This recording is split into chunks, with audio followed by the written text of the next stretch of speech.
আসসালামু আলাইকুম। সংবাদে আপনাদের সবাইকে স্বাগত জানাচ্ছি। আমি ফিরোজ তোহা। শুরুতেই সংবাদ শিরোনাম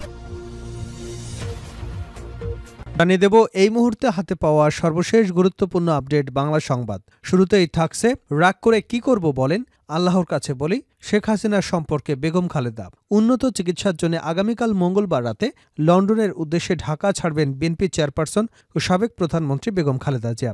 সোমবার বেলা ১২টার পর খালেদা জিয়ার বিদেশ সফর নিয়ে আসিফ নজরুল নিজের ফেসবুক পেজে একটি স্ট্যাটাস দিয়েছেন। প্রিয় দর্শক, কি সেই ফেসবুক স্ট্যাটাস আপনাদের সামনে হুবহু তুলে ধরছি, সঙ্গে থাকুন।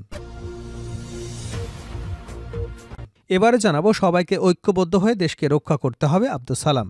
বিএনপি চেয়ারপারসনের উপদেষ্টা বীর মুক্তিযোদ্ধা মোহাম্মদ আব্দুস সালাম বলেছেন, দেশকে রক্ষা করতে হলে গণতন্ত্র ফিরিয়ে আনতে হবে। সবাইকে ঐক্যবদ্ধ হয়ে দেশকে রক্ষা করতে হবে। এখনও গণতন্ত্র ফিরে আসেনি, তাই সবাইকে ভোটের অধিকার বাস্তবায়নে কাজ করতে হবে। জানাবো, এক দল খেয়েছে আর এক দল খাওয়ার জন্য রেডি হয়ে আছে, জবাব দিলেন ইশরাক। শেখ হাসিনার বিরুদ্ধে যে ঐক্য সৃষ্টি হয়েছে, সেই ঐক্য বিনষ্ট হলে দেশ এবং জনগণের ক্ষতি হবে বলে মন্তব্য করেছেন বিএনপির আন্তর্জাতিক বিষয়ক কমিটির সদস্য ও ঢাকা মহানগর দক্ষিণ বিএনপির সিনিয়র সদস্য ইঞ্জিনিয়ার ইশরাক হোসেন। এদিকে টেকনাফ সীমান্তে আগুনের কুণ্ডলি, গোলার শব্দ, রোহিঙ্গা ঢলের শঙ্কা। মিয়ানমার সীমান্তে কিছুদিন শান্ত থাকার পর কক্সবাজারের টেকনাফ সীমান্তের ওপারে মিয়ানমারে গৃহযুদ্ধের জেরে নতুন করে রাখাইনে আগুনের কুণ্ডলি এবং ধোঁয়া উঠতে দেখা গেছে। পাশাপাশি গোলার বিকট শব্দও শুনেছেন সীমান্তের বাসিন্দারা। এতে নতুন করে রোহিঙ্গা ঢল অনুপ্রবেশের আশঙ্কায় নাফ নদীর পাশাপাশি উপকূল এলাকায় টহল জোরদার করেছে বাংলাদেশ বর্ডার গার্ড। এবারে থাকছে, রাতে স্থায়ী কমিটির জরুরি বৈঠক ডেকেছেন তারেক রহমান। আজ সোমবার রাতে এই বৈঠক ডেকেছেন দলের ভারপ্রাপ্ত চেয়ারম্যান তারেক রহমান। রাজধানীর গুলশানে বিএনপি চেয়ারপারসনের রাজনৈতিক কার্যালয়ে তারেক রহমানের সভাপতিত্বে বৈঠক অনুষ্ঠিত হবে। বিএনপি চেয়ারপারসনের প্রেস উইং কর্মকর্তা শামসুজ্জামান দিদার এ তথ্য নিশ্চিত করেছেন। তিনি জানান, বিএনপির ভারপ্রাপ্ত চেয়ারম্যান তারেক রহমান এ বৈঠকে ভার্চুয়ালি যুক্ত থাকবেন। এবং সর্বশেষ জানাবো আন্তর্জাতিক সংবাদ। নেতানিয়াহুর জন্য হুমকি হয়ে উঠেছে এরদোয়ান। গাজা যুদ্ধ শুরুর পর ইসরায়েল এবং তুরস্কের মধ্যে সম্পর্কের চূড়ান্ত অবনতি ঘটে। দফায় দফায় উত্তপ্ত বাক্য বিনিময় করেন এরদোয়ান ও নেতানিয়াহু। এমনকি ইসরায়েলের সঙ্গে বাণিজ্য সম্পর্ক ছিন্ন করে তুরস্ক। তবে শক্তিশালী দেশ দুটি কখনো সরাসরি সংঘাতে না জড়ালেও এবার সেই শঙ্কাই তৈরি হয়েছে বলে প্রতিবেদনে জানিয়েছে টাইমস অফ ইসরায়েল। ইসরায়েল ভিত্তিক সংবাদ মাধ্যমটি বলছে, সিরিয়া ইস্যুতে এখন মুখোমুখি দাঁড়িয়ে আছেন এরদোয়ান এবং নেতানিয়াহু। বাশার আল আসাদের পতনের পর দামেস্কের ক্ষমতা এখন বিদ্রোহীদের হাতে। তুরস্ক সেখানে নিজের একক উপস্থিতি নিশ্চিত করতে চাচ্ছে, যাকে নিঃস্বার্থের জন্য বড় হুমকি মনে করছে তেল আবিব। এতক্ষণ শিরোনাম শুনছিলেন, এবার বিস্তারিত। প্রিয় দর্শক, আপনি যদি এই চ্যানেলে নতুন হয়ে থাকেন, ভিডিওটি দেখতে দেখতে চ্যানেলটি সাবস্ক্রাইব করে আমাদের সঙ্গে থাকুন। আর এই ভিডিও সম্পর্কে আপনি আপনার মূল্যবান মতামতটি কমেন্ট বক্সে জানিয়ে দিন। আর হ্যাঁ প্রিয় দর্শক, জানিয়ে দিন ভিডিওটি কোথা থেকে দেখছেন। রাগ করে কি করব বলেন, আল্লাহর কাছে বলি। হাসিনা প্রসঙ্গে বেগম খালেদা। উন্নত চিকিৎসার জন্য আগামীকাল মঙ্গলবার রাতে লন্ডনের উদ্দেশ্যে ঢাকা ছাড়বেন বিএনপি চেয়ারপারসন ও সাবেক প্রধানমন্ত্রী খালেদা জিয়া। সোমবার বেলা ১২টার পর খালেদা জিয়ার বিশেষ সফর নিয়ে আসিফ নজরুল নিজের ফেসবুক পেজে একটি স্ট্যাটাস দিয়েছেন। সেই স্ট্যাটাসে তিনি লিখেছেন, চিকিৎসার জন্য নভেম্বরে বেগম খালেদা জিয়ার বিদেশে যাবার সম্ভাবনা ছিল। সেরকম একটা সময় আমি ওনার সঙ্গে সৌজন্যমূলক সাক্ষাৎ করতে যাই। একান্তে কিছুক্ষণ কথা হয় ওনার সঙ্গে। বেগম জিয়া গণঅভ্যুত্থানে ছাত্রদের নেতৃত্বের প্রশংসা করেন এবং অন্তর্বর্তী সরকারের সাফল্য কামনা করেন। জানান, সবসময় তিনি খবর রাখেন দেশের। আমি ওনার স্বাস্থ্যের কথা, হাসিনার আমলের দুঃসহ সময়ের কথা জানতে চাই। লক্ষ্য করি তিনি একবারও শেখ হাসিনার নাম নিচ্ছে না। অবশেষে সরাসরি জানতে চাই, এত সাফার করলেন আপনি, শেখ হাসিনার উপর রাগ লাগে না আপনার? তিনি একটু নীরব থাকেন। এরপর ম্লান কণ্ঠে বলেন, রাগ করে কি করব বলেন, আল্লাহর কাছে বলি। আমি অবাক হই, ১৫টা বছর শেখ হাসিনা কি জঘন্য এবং অশ্লীল মিথ্যাচার আর নির্মম নির্যাতন করেছেন বেগম জিয়ার প্রতি, অথচ একটা খারাপ শব্দও তিনি উচ্চারণ করলেন না শেখ হাসিনাকে নিয়ে। আগামীকাল বেগম জিয়া চিকিৎসার জন্য লন্ডনে যাচ্ছেন। আল্লাহর কাছে দোয়া করি তিনি যেন সম্পূর্ণ সুস্থ হয়ে দেশে ফিরে আসেন, আবার যেন ভূমিকা রাখতে পারেন বাংলাদেশের গণতন্ত্র আর অগ্রগতির বিনির্মাণে।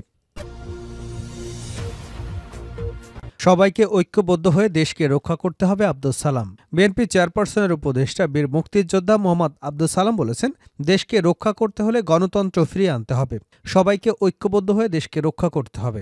এখনও গণতন্ত্র ফিরে আসেনি, তাই সবাইকে ভোটের অধিকার বাস্তবায়নে কাজ করতে হবে।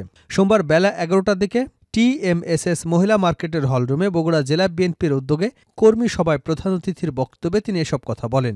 আব্দুস সালাম বলেন, দেশের মানুষকে বাঁচাতে হলে বিএনপির বিকল্প নেই। খালেদা জিয়া এবং তারেক রহমান ঐক্যে বিশ্বাস করে, তারা সবাইকে নিয়ে কাজ করতে চান। আসুন ঐক্যবদ্ধ হয়ে আমরা ষড়যন্ত্র মোকাবেলার মধ্য দিয়ে মানুষের হারিয়ে যাওয়া অধিকার ফিরিয়ে দেই। একদল খেয়েছে, আরেক দল খাওয়ার জন্য রেডি হয়ে আছে, জবাব দিলেন ইশরাক। শেখ হাসিনার বিরুদ্ধে যে ঐক্য সৃষ্টি হয়েছে সেই ঐক্য বিনষ্ট করলে দেশ এবং জনগণের ক্ষতি হবে বলে মন্তব্য করেছেন বিএনপির আন্তর্জাতিক বিষয়ক কমিটির অন্যতম সদস্য ও ঢাকা মহানগর দক্ষিণ বিএনপির সিনিয়র সদস্য ইঞ্জিনিয়ার ইশরাক হোসেন। সোমবার দুপুরে রাজধানীর সূত্রাপুরে অবিভক্ত ঢাকার সাবেক মেয়র মরহুম সাদেক হোসেন খোকার ফাউন্ডেশনের পক্ষ থেকে শীতার্ত মানুষের মাঝে শীতবস্ত্র বিতরণ অনুষ্ঠানে একথা বলেন তিনি। বিএনপির এই তরুণ নেতা বলেন, গতকাল একটি বৃহৎ বক্তার মুখে শুনলাম একদল খেয়ে গেছে, আরেক দল খাওয়ার জন্য বসে রয়েছে। আমি তাদের উদ্দেশ্যে বলতে চাই, এ ধরনের মন্তব্য করে ঐক্য বিনষ্ট করলে দেশ এবং জনগণের ক্ষতি হবে। আমরা ১৬ বছর দেশনেত্রী বেগম খালেদা জিয়া এবং তারেক রহমানের নেতৃত্বে আন্দোলন সংগ্রাম করেছি, সেটি একটি ঐতিহাসিক হয়ে থাকবে। আমাদের হাজার হাজার ভাইরা গুম হয়েছেন, খুন হয়েছেন, ব্যবসা প্রতিষ্ঠান নষ্ট হয়েছে, মিথ্যা মামলায় বারবার জেলে গিয়েছে। আমাদের মতো এত নির্যাতন অন্য কোনো দল সহ্য করেনি। অতএব কেউ বলে খাবার জন্য বসে আছি, তারা বোকার স্বর্গে বসবাস করছে। আপনারা ইতিপূর্বে খেতে পেরেছেন কিনা এজন্য হয়তো আপনাদের মনে ক্ষোভ থাকতে পারে যে আপনারা কোনোদিন রাষ্ট্র ক্ষমতায় যেতে পারেন নাই, যেতেও পারবেন না। কিংস পার্টির বিষয়টির সামনে এনে ইশরাক হোসেন বলেন, একটি কিংস পার্টি তৈরির চেষ্টা করছেন। সরকারে যারা আছেন তারা কিংস পার্টি তৈরি করে ক্ষমতায় আসার চক্রান্ত করছেন। বিভিন্ন রাজনৈতিক বক্তব্য দিয়ে অনৈক্য সৃষ্টি করছেন। এতে করে শেখ হাসিনা এবং আওয়ামী লীগের লাভই হবে। এসব কথাবার্তা বলে ঐক্য নষ্ট করবেন না। তিনি বলেন, ৫ আগস্টের পর বৈষম্য বিরোধী একটি দালাল শ্রেণী তৈরি হয়েছে, যারা সরকারের বিভিন্ন দপ্তরে গিয়ে বদলি বাণিজ্য করছে। অতএব যারা বদলি বাণিজ্য করে তাদের মুখে অনেক কথাই মানায় না। আমরা অনেক গণতান্ত্রিক মনোভাবের পরিচয় দিয়েছি, আবারও যে কোনো মূল্যে জনগণের ভোটাধিকার ফিরিয়ে দিতে প্রস্তুত আছি। টেকনাফ সীমান্তে আগুনের কুণ্ডলী ও গোলার শব্দ, রোহিঙ্গা ঢলের শঙ্কা। মিয়ানমার সীমান্ত কিছুদিন শান্ত থাকার পর কক্সবাজারে টেকনাফ সীমান্তের ওপরে মিয়ানমারে গৃহযুদ্ধের জেরে নতুন করে রাখাইনে আগুনের কুণ্ডলী এবং ধোঁয়া উঠতে দেখা গেছে। পাশাপাশি গোলার বিকট শব্দ শুনেছেন সীমান্তের বাসিন্দারা। এতে করে রোহিঙ্গা ঢল অনুপ্রবেশের আশঙ্কায় নাফ নদীর পাশাপাশি উপকূল এলাকায়ও টহল জোরদার করেছে বাংলাদেশ বর্ডার গার্ড। সোমবার সকাল থেকে কক্সবাজারের টেকনাফ পৌরসভার নাইট্যাংপাড়া সহ ৩টি জায়গায় ওপারে আগুনের কুণ্ডলী এবং ধোঁয়া উঠতে দেখা গেছে। নতুন করে রোহিঙ্গা অনুপ্রবেশের আশঙ্কায় সীমান্তে আমাদের টহল জোরদার করেছে বলে স্বীকার করেন টেকনাফ ২ বিজিবির উপ অধিনায়ক মেজর ইশতিয়াক আহমেদ। তিনি বলেন, আমাদের কাছেও খবর রয়েছে ফের রোহিঙ্গা অনুপ্রবেশ হতে পারে, কিন্তু আমরা নতুন করে কাউকে ঢুকতে দিচ্ছি না। বিশেষ করে বিজিবি তৎপরতার কারণে নাফ নদীর সীমান্তে অনুপ্রবেশ বন্ধ রয়েছে। তবে অনেক ক্ষেত্রে গভীর সাগরপথে অনুপ্রবেশের চেষ্টা করে থাকে, আমরা সেখানেও তাদের প্রতিহত করছি। বিজিবি কর্মকর্তা আরও বলেন, অনুপ্রবেশ রোধে আমরা নাফ নদীর পাশাপাশি উপকূল এলাকায় টহল জোরদার রেখেছে, যাতে নতুন করে কেউ বাংলাদেশে অনুপ্রবেশ করতে না পারে। সীমান্তের বাসিন্দারা বলছেন, সোমবার বিকাল ৩টা পর্যন্ত টেকনাফ পৌরসভার নাইটংপাড়া কেরুন্তলি পূর্বে নাফ নদের ওপরে রাখাইনে মাংডুর পেরাংফুরে আগুনের ধোঁয়া উঠতে দেখা গেছে। এছাড়া গতকাল দুপুরে বড়ইতলী এলাকার উপরে ব্যাপক গোলাগুলির শব্দও পাওয়া গেছে। তবে আগের তুলনায় গুলিবর্ষণের শব্দ কমলেও কমেনি রোহিঙ্গা অনুপ্রবেশ। সীমান্তের বাসিন্দা ফয়সাল উদ্দিন বলেন, সকাল থেকে উপরে আগুনের কুণ্ডলী এবং ধোঁয়া উঠতে দেখা গেছে। তবে ঠিক উপরে কি হচ্ছে এপার থেকে বলা মুশকিল।